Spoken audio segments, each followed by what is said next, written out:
Violent video games.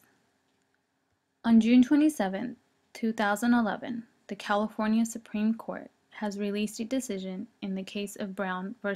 Entertainment Merchants Association, which asks whether a state law restricting the sale of violent video games to minors violates the First Amendment right to freedom of speech.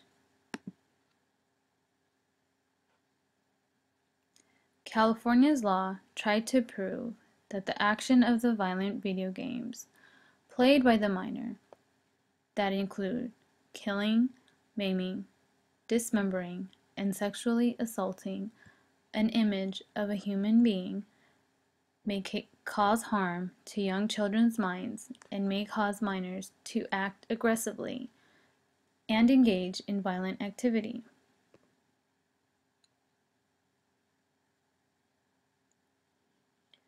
The court found there is no compelling evidence to state that video games are more damaging to children than other forms of media, such as television and music.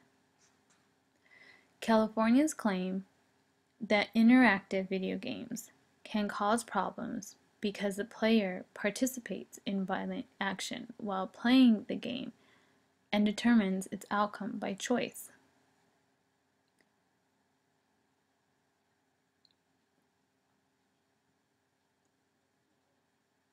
The debate about violent video games and its effect on kids has gone back to the 1980s and only progressed in the 90s because of issues of the Columbine shooting, which say was influenced by the violent video game Doom.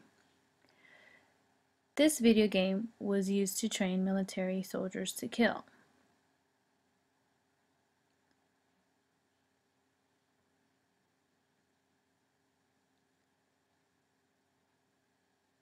California tried to prove that these types of video games are harmful to children using examples of such, but have failed to prove their points.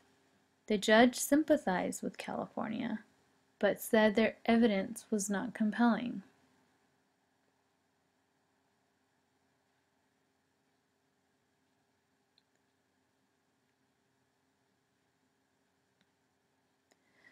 The argument was that these types of games causes our children to act aggressively, but researchers have found that it does not. California is not alone in being shot down on restricting violent video games.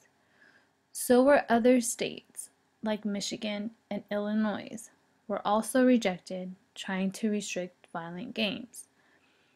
Both states attempted to criminalize the sale of violent video games.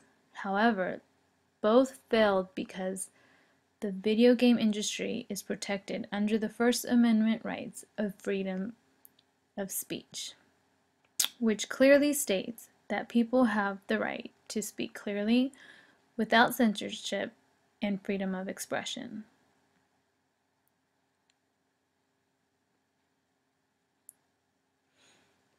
Although violent video games, things our children see on television, or even in school, can perhaps give our children ideas, our parenting overrules all of that.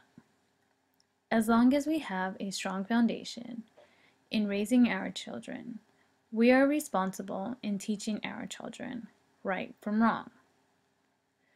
We should set rules and limits to what our children can and cannot do.